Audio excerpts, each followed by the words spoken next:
Vocês estão me ouvindo? Sim. Eu queria falar assim. Mas tem que falar assim, porque tem que gravar. Bom, depois dos imprevistozinhos aqui, e do meu dia meio complicadinho, estamos aqui.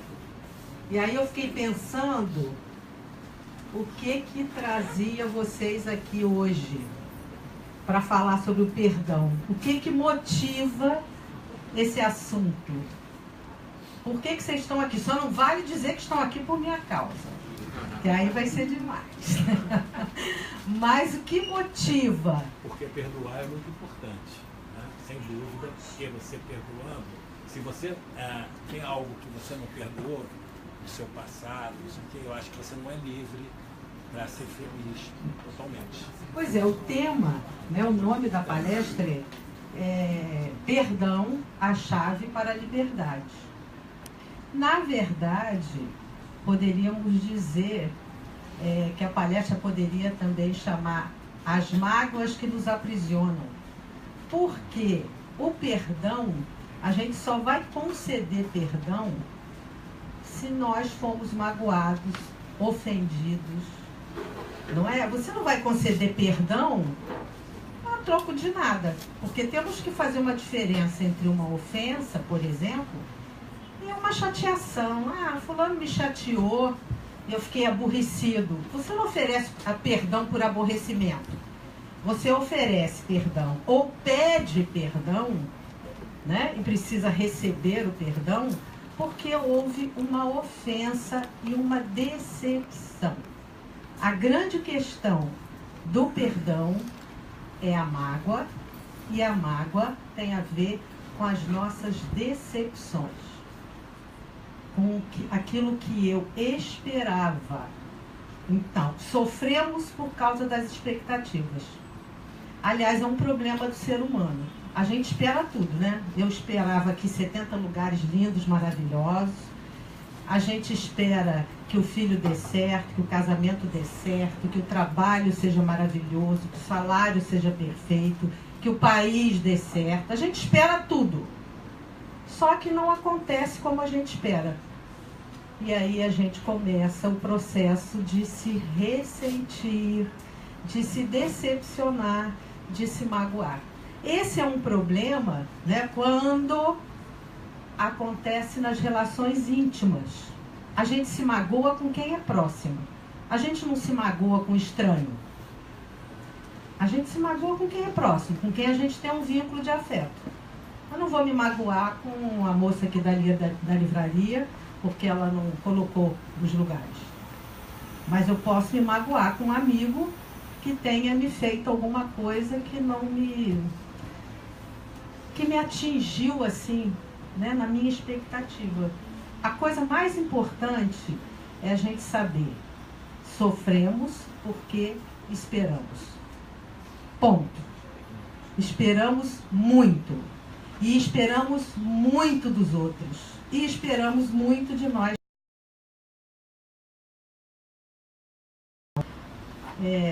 Nas situações conjugais, familiares.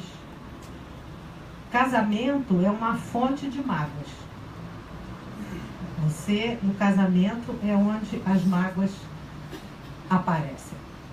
Não é porque você, quando casa, você está apaixonado, graças a Deus, porque você tem que estar, porque a paixão ela não deixa você ver. E aí, quando você começa a ver, você começa a dizer: poxa, mas não era isso que eu pensava. Mas o outro não te disse que ia ser diferente. O outro simplesmente também não te mostrou. Porque ele também estava apaixonado. A gente não vai mostrando na paixão o nosso pior. A gente mostra o nosso melhor. E o outro também quer ver o nosso melhor.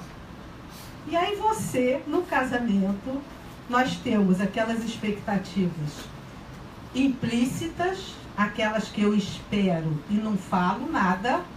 Eu estou só esperando e tenho certeza que o outro vai atender. Afinal de contas, o outro está apaixonado por mim. Eu também estou apaixonada. Então, tenho certeza. Mas eu nunca disse: olha, eu quero isso. Mas eu tenho certeza daquilo. E tem as expectativas, os acordos explícitos, né? Aqueles que você assume no cartório, aquilo que você já sabe que pode acontecer dentro de um casamento. E aí a mágoa aparece porque aquilo que você esperava que não foi dito, aquilo se transforma num grande problema. Então, eu gostaria até assim, que vocês fossem perguntando. Para mim é mais uma conversa do que uma palestra. Eu acho que é um bate-papo, assim, como que nós podemos lidar com essa situação do perdão. E não é nem com a situação do perdão, é com a situação da mágoa. Porque será que se eu tivesse colocado o nome mágoa, as pessoas iriam se interessar? Porque parece que perdão é uma coisa absolutamente necessária. Porque esse termo, perdão, essa palavra, ela está muito misturada com religião. Né? A gente aprendeu com o cristianismo, com as religiões, que temos que perdoar. Que o perdão é nobre. O perdão, Jesus já disse, oferece o outro lado, né? Oferece o outro lado da face. Só que nós somos humanos. Como é que nós vamos oferecer o segundo lado? Será que nós temos essa grandeza espiritual, emocional? Com certeza não temos. Acho até que nós estamos em processo, né? Acho que nós estamos aqui para isso. Para crescer, para evoluir. E quem sabe em algum momento falar, não, pode bater aqui. Mas eu duvido. Eu duvido que a gente consiga. Pelo menos agora. Né? Então, é muito difícil porque alguém te faz alguma coisa, e isto é muito grave, por exemplo, na infidelidade conjugal, né? O outro te apunhala assim pelas costas como a traição, e você que foi o traído passa um tempo enorme elaborando a vingança para poder se livrar da mágoa. Você não pensa em perdoar jamais, você pensa em se vingar. Então, uma pessoa que está magoada e que precisa oferecer o perdão dela, ela passa por um processo inicial de muito sofrimento, porque é muito ressentimento. Ela fica sofrendo, repisando, rebatendo aquilo várias e várias e várias vezes, pensando num jeito de se vingar, num jeito de castigar aquela pessoa. E quem é que está sofrendo? É você que está pensando isso, que está nesse processo.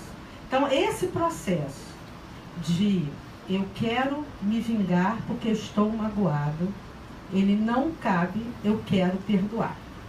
Ele só vai entrar, esse perdão só vai entrar quando eu entender a minha parte naquilo ali.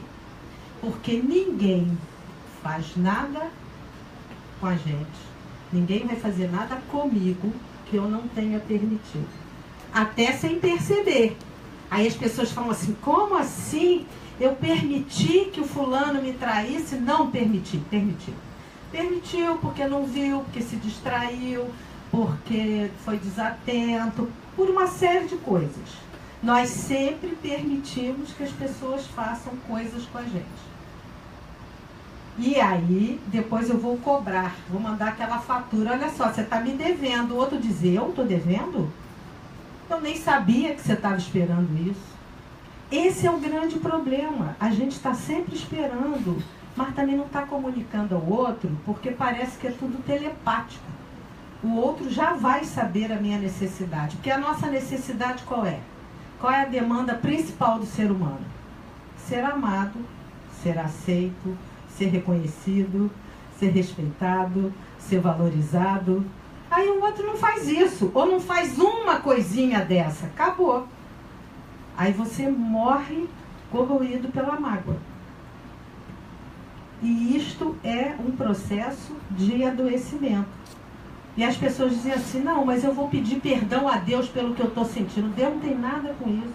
Aliás, ele nem sabe que você está esperando aquilo. Você que esperou, você que construiu a história, você que criou a situação. Então, um ponto importante para o perdão é você se tornar dono, ser responsável por essa situação que te magoou. Né, Joana? Joana tá aqui só me olhando. Joana tá assim, Então, cada um tem que olhar a sua parte. Quando eu atendo um casal, por exemplo, num caso de traição, aí que você pergunta para o traído, qual foi a sua parte? Eu não fiz nada. Eu não fiz nada. Normalmente a mulher diz, né, que é problema... Dizem, né, que quem trai mais são os homens, é uma mentira absoluta. As mulheres traem muito, às vezes até mais, só que nós somos muito inteligentes. Este é o nosso ponto principal. A mulher, ela tem uma forma de fazer isso diferente. O homem, ele é mais escancarado, ele não consegue esconder o delito realmente. A mulher só não vê porque ela não quer. Então você pergunta para ela assim, qual é a sua parte? A minha nenhuma. Aí você começa a conversar, você vê que tinha uma série de coisas que não aconteciam, que ela não fazia.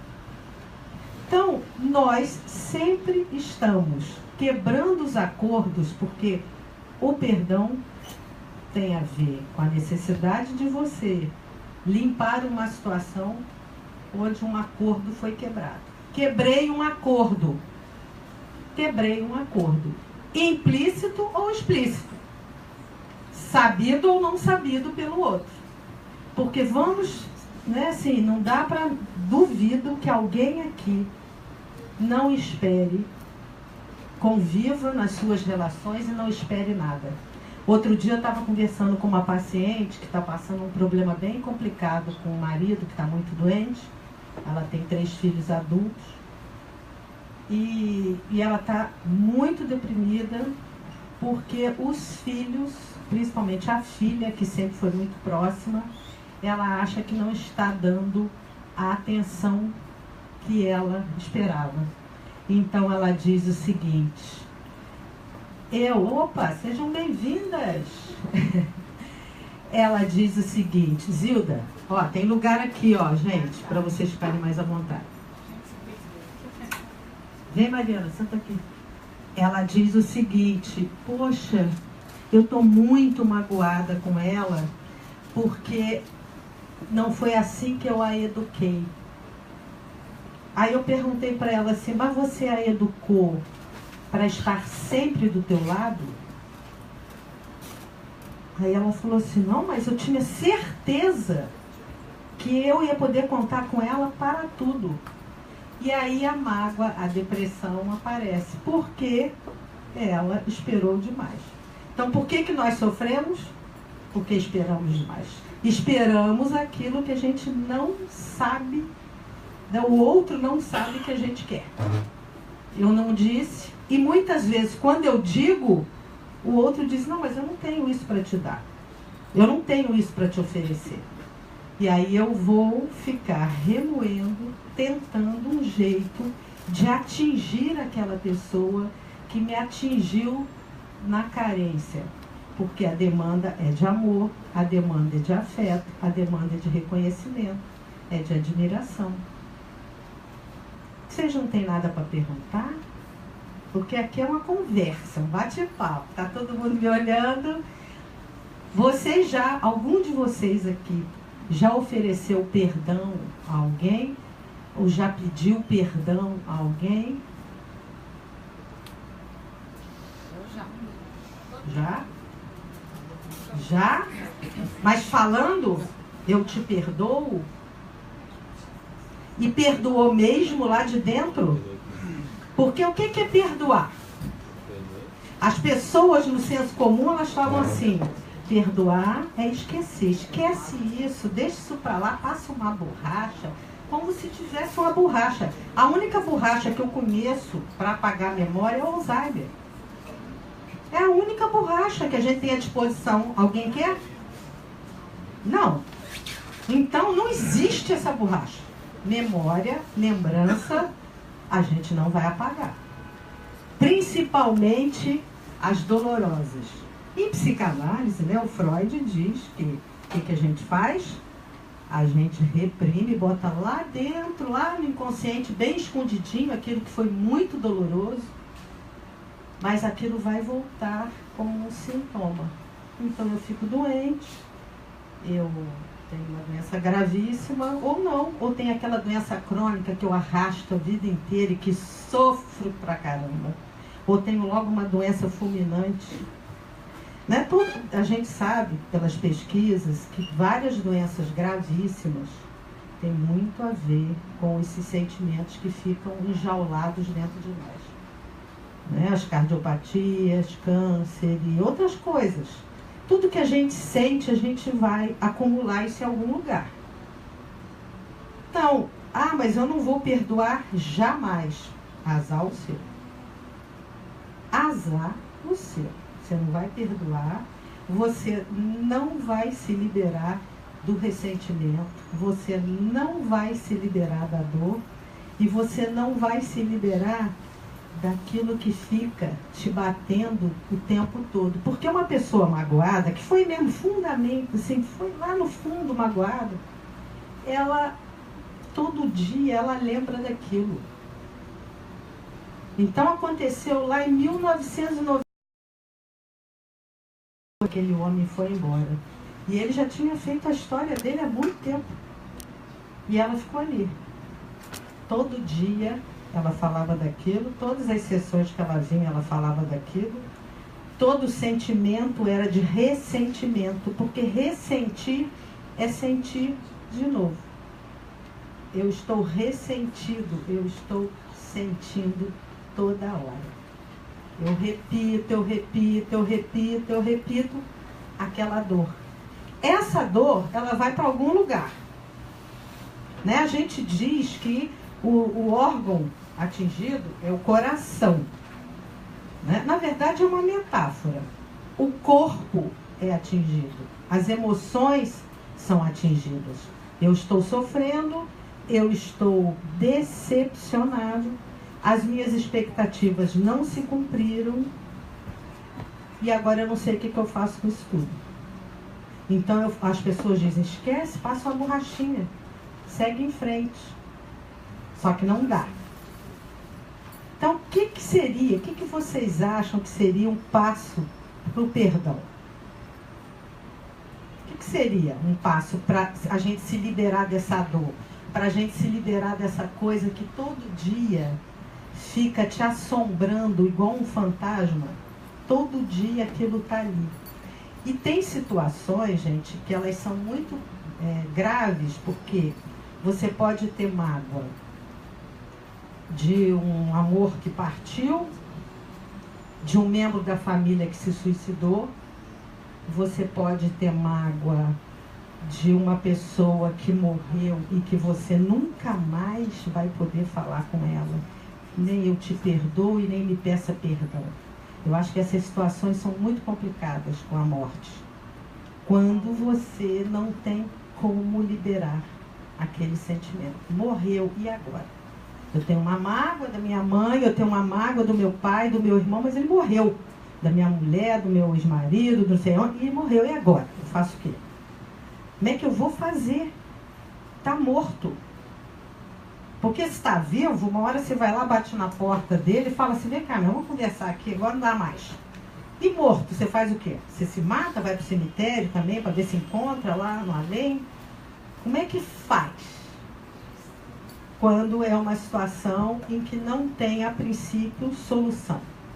Como você ofereceu o seu perdão a alguém que inesperadamente partiu, ou que foi embora antes da hora? Como é que faz? Eu atendi uma menina, ela está até no livro o caso dela. O pai dela, ela tinha 12 anos, o pai foi morto num assalto, saindo ali do túnel Rebouças, ele foi morto. Ele tinha moto, ele foi morto nesse assalto. Ela ficou extremamente revoltada, porque ela dizia, ele morreu porque ele quis. Ele podia não ter morrido.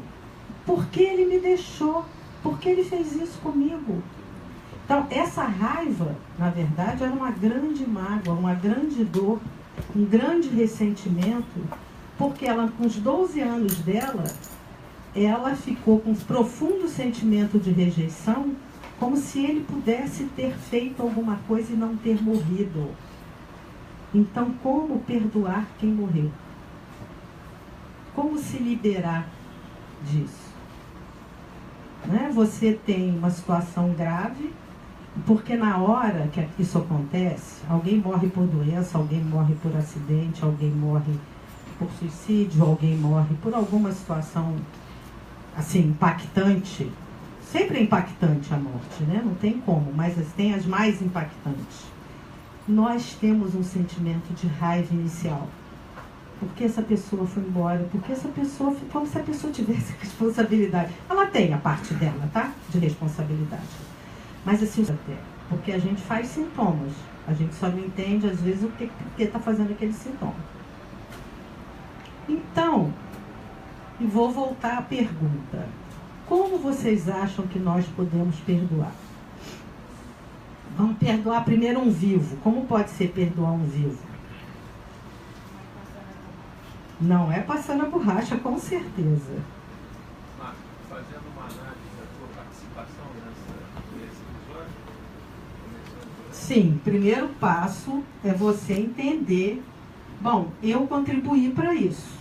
Eu fiz alguma coisa que também provocou essa reação no outro. Então, o que eu vou fazer? Né? Se você reconhece, por exemplo, você pode ter a mágoa de um membro da sua família. Né? Qual é a sua parte no que o outro te faz? Qual é a sua parte? É importante pensar, eu tenho uma parte minha na situação, seja ela, por mais escabrosa que possa parecer, o outro me apunhalou pelas costas, porque eu dei as costas. Não é? Então, primeiro passo, preciso olhar a minha parte de responsabilidade e dói. Dói muito. Eu fiz alguma coisa. E o outro me apunhalou. Não é? Isso no caso do vivo, como a gente estava falando, a gente chega lá e fala, olha só, descobri que eu fiz isso, fiz aquilo outro, vim aqui me despedir de você, vim te dizer que eu não quero mais carregar essa dor dentro de mim. Porque perdoar não é você chegar lá e se reconciliar com aquele que você está considerando o seu inimigo, o seu algoz, não é isso não. É você se liberar desse ressentimento diário, daquilo que está todo dia ali te... Né? Desse inferno. É um inferno. Você vive um inferno. Porque todos os dias você pensa naquilo. Todos os dias você remoe aquela lembrança. Então, perdoar é você chegar e falar, bom, não quero mais sofrer. Aí as pessoas dizem assim, não, mas se eu perdoar, eu vou estar dando razão a ele ou a ela. Não, não vai. Você vai estar simplesmente entendendo que você não pode mais. Você vai adoecer com a mágoa. Não tem outro caminho. Todo dia aquilo batendo vai corroer. E para o morto? Como é que vai ser? Perdoar o morto? Porque o morto, mesmo que você vá na casa espírita, você não tem, o morto vem aqui falar comigo? Como é que faz? Vai ser dessa mesma forma, você começa a se observar, começa a tratar as outras pessoas de forma diferente. Em relação ao que foi feito antes. Sim, mas e aí aquilo que aquela pessoa te causou, como é que você faz para se liberar? Porque esse, na verdade, o que você está dizendo é o que fica de aprendizado de uma situação dessa de mágoa e de dor. A gente tem que aprender alguma coisa, né? Então, poxa, eu fiz alguma coisa que não deu certo, então daqui para frente vou tentar fazer diferente, para não criar mais nenhum tipo de situação. Ok. Mas o outro morreu e eu estou magoada porque o outro fez várias coisas. Ou eu estou magoado comigo. Não é nem com o outro que foi.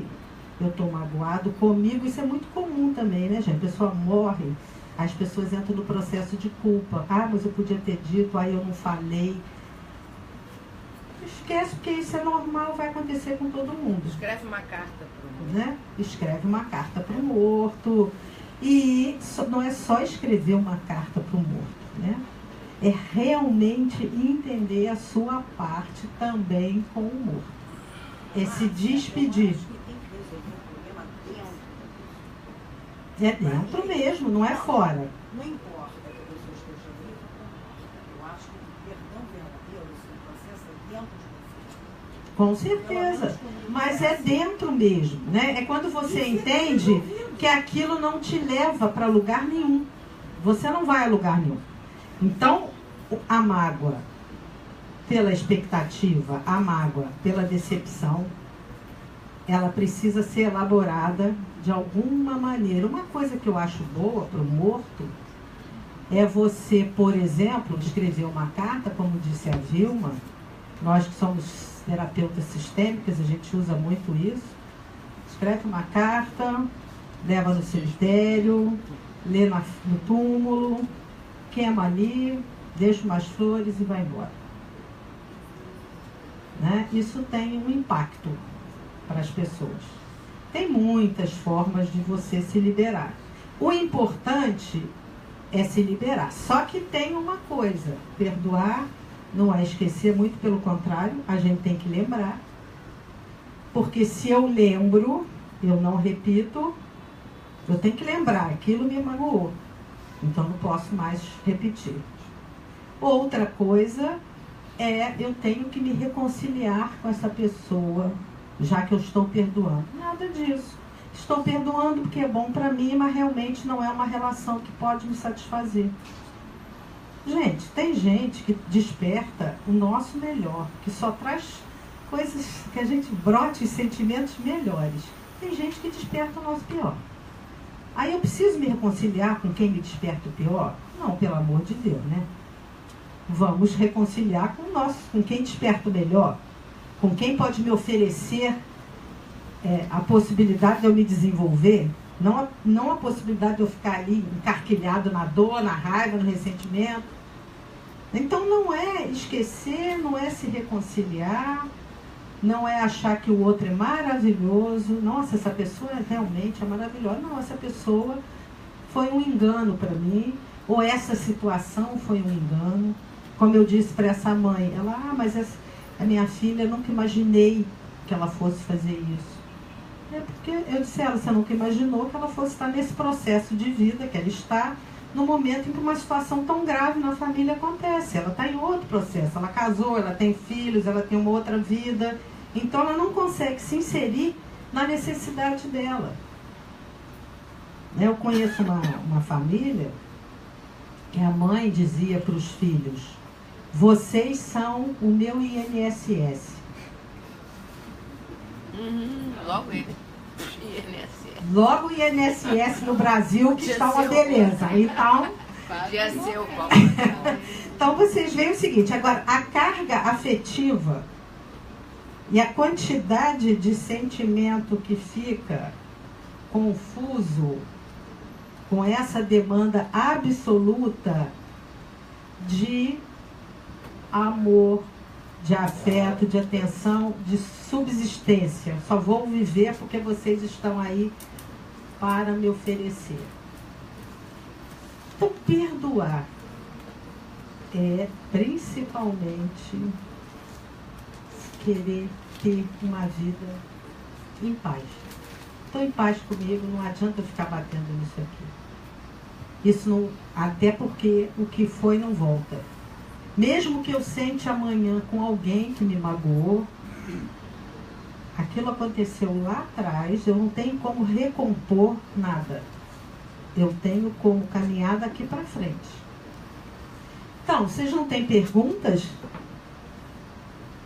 Nessa situação que você coloca, de você fazer uma e a sua participação no processo e se perdoar por isso, depende da pessoa estar viva ou estar morta, até porque não necessariamente você tem um exemplo que bateu exatamente comigo. Essa pessoa foi um erro na minha vida, já foi.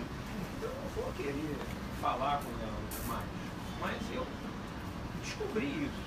Mas você descobriu que você também não quer carregar isso. Não quero carregar isso.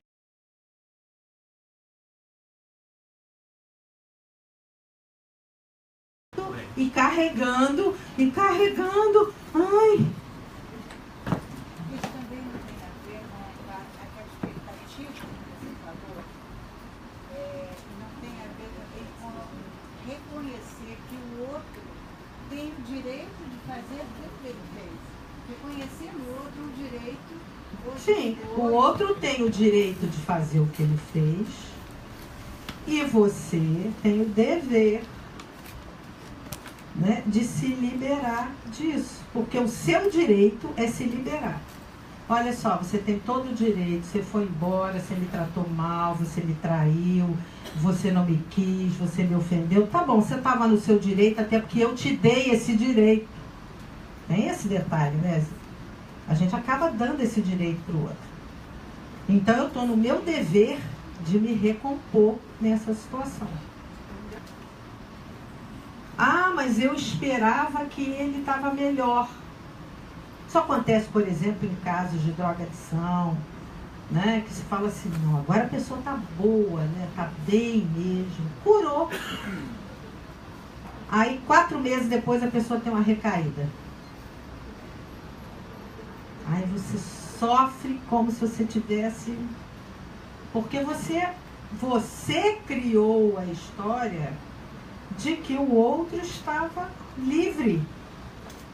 Se ele tem uma dependência química, ele vai estar preso, entre aspas, para o resto da vida naquilo, tendo que estar atento o tempo todo. Né? Então, a questão toda é aquilo que eu fico esperando. Eu fico esperando, e estou sempre esperando. Estou sempre esperando que o outro vá me atender, que o outro vá fazer o que eu quero. Isto nas relações íntimas, com marido, com mulher, com filhos. Os pais também sempre esperam coisas dos filhos. O mais importante, ao invés de esperar, é falar o que quer, né, para outra pessoa. É falar o que quer e, como disse a Zilda, dar ao outro o direito de dizer, olha, mas isso eu não quero. Eu não posso, né? Eu não posso, eu não sei, eu não consigo. Né? Porque você pode dizer, e o outro vai ter o direito de dizer, não, mas eu não sei isso, eu não consigo isso, eu não posso isso está fora da minha condição. Só que a gente não faz isso. Fica na expectativa. Né? A gente fica na expectativa. A gente não faz isso. Por quê? A gente tem muito medo do que vai ouvir. A gente tem medo do quê? Da rejeição. Nós morremos de medo da rejeição. O outro vai dizer que não gosta de mim, o outro vai dizer que não concorda comigo, o outro vai dizer que não aceita, e agora o que eu vou fazer? Gente, às vezes tem situações tão graves que a pessoa, por esse sentimento de rejeição, a pessoa aceita coisas tão absurdas. Você fala, meu Deus, como que essa pessoa está conseguindo isso?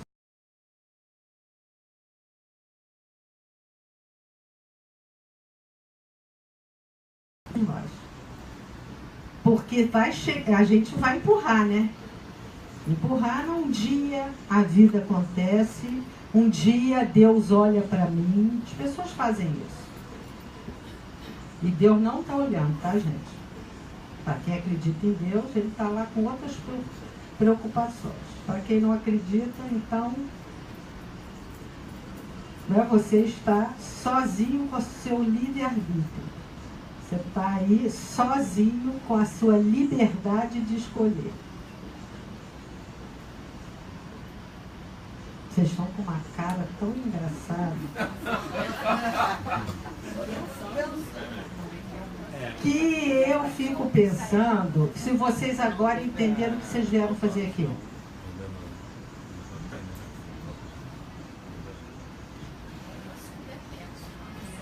Hein?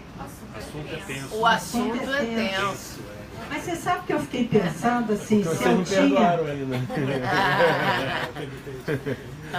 Olha o que ele concluiu aqui. Hein? Concluiu Ah, bem, tá né? dando tchau ali, tá dando. Oi, Mas Tânia. perdoado estava tranquilo.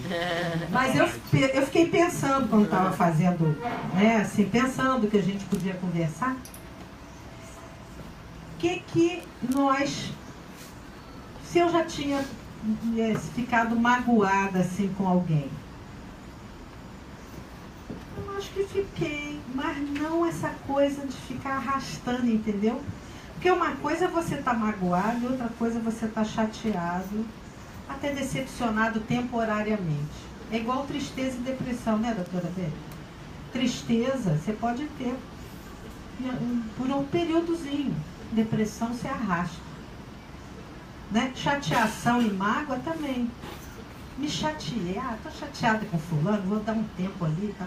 Mas não é mágoa, aquela coisa que você fica, agora eu vou fazer alguma coisa, agora, né? Aquela coisa de novela que você fica, vou bolar uma forma de atingir esse cidadão. Vocês sabem, vou contar uma coisa aqui bem íntima. Eu perdi meu pai já tem vai fazer 20 anos. E meus pais tiveram um casamento muito conturbado. E meu pai teve um câncer de garganta. E com o câncer dele, ele era um homem muito inteligente, assim, muito sagaz, né? Ele um dia, falou assim, com aquele câncer, ele se aproximou muito da minha mãe.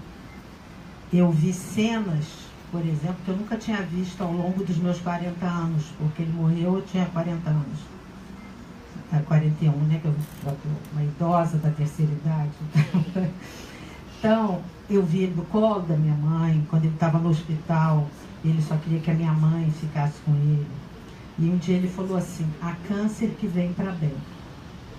Porque aquela doença fez com que ele, de alguma maneira, se redimisse de todos os pecados. Foi a forma que eu acho que ele tinha de pedir perdão à minha mãe. Só que aconteceu um fato. Ele, quando morreu, ele estava no hospital e tinha outras pessoas no quarto, ele pediu que saísse e pediu que a minha mãe ficasse. Ele morreu lúcido. E ele olhou para minha mãe e a minha mãe disse que ele deu que ele foi. E ela ficou muito mal, muito magoada, porque ela falou que ele me olhou e não pediu perdão. 2 anos depois, a minha mãe teve um infarto. Se tornou uma cardiopata grave. Né? Eu acho que foram tantas mágoas ao longo daquele casamento. E ela esperou até o fim que ele pedisse perdão a ela. Então ela disse, ele suspirou, me olhou, mas não me pediu perdão. Então eu digo a vocês que eu tenho uma experiência familiar que teve uma repercussão muito grande para minha mãe, para a saúde dela. Para mim, eu diria a vocês que eu nunca tive mágoa do meu pai, porque eu entendia que aquilo era um problema deles. Ele era muito bom para mim, muito bom pai. Mas, por exemplo, meus irmãos, não. Eles carregam mágoas. Eu não. Acho tão bom para mim isso, que as lembranças que eu tenho dele são lembranças muito boas. Assim, né? Um homem que me estimulou muito. Ele foi bom pai, mas foi péssimo marido. Então, a minha mãe esperou esse pedido de perdão.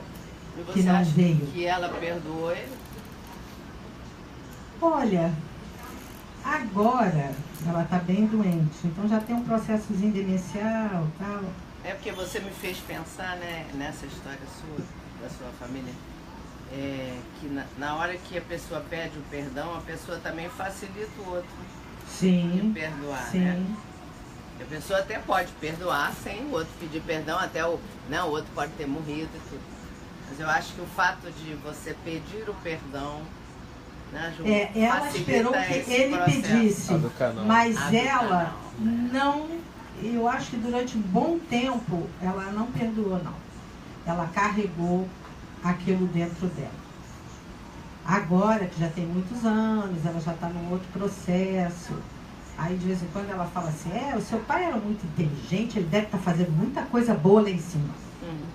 Ela fala. Mas ela também, quando começa com aquelas lembranças horrorosas, eu falo, mãe, vamos mudar de assunto, porque né, não adianta também mais, né? Mas, assim, a grande questão é que ela queria que ele pedisse perdão. Pois é. E eu entendo que ele pediu perdão para a doença, que foi uma forma muito dura para ele. Tanto que ele disse isso, tem câncer que vem para bem. Né?